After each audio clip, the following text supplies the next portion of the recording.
lot of you guys, while watching this, are having your cell phone in hand because you just can't live without it. Then you must have experienced when your cell phone battery dies. And it's like, oh my God, this is the end of the world, right? Indeed, battery is now the bottleneck of a lot of fields. Everyone wants their cell phone battery to hold longer. Nobody wants to replace their laptops every 2 years due to a battery failure. We all wish electric vehicles can be cheaper and affordable. And of course, we do not want to see them catch on fire. So there's a long way to go. Scientists at different departments of the Lawrence Berkeley lab are now working very hard to make better batteries. And like doctors using X-rays to check inside their patients, at the advanced light source, X-rays are our magic eyes to see inside the batteries, so as to understand its good, bad, and the ugly. Then components of the battery can be quite complicated. As the field develops, scientists are trying to add different ingredients to improve their performance.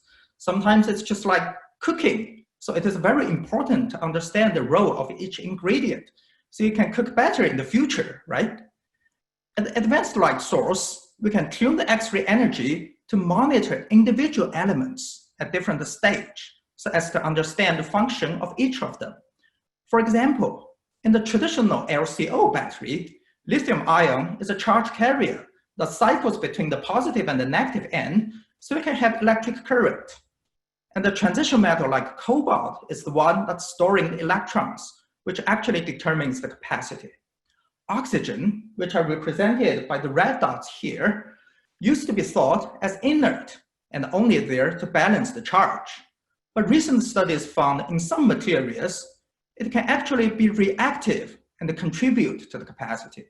We still do not fully understand how it works, but our group here have developed a technique called the RIX. And if this oxygen chemistry is active, we will see a fingerprint feature on the 2D map marked by the red arrow here.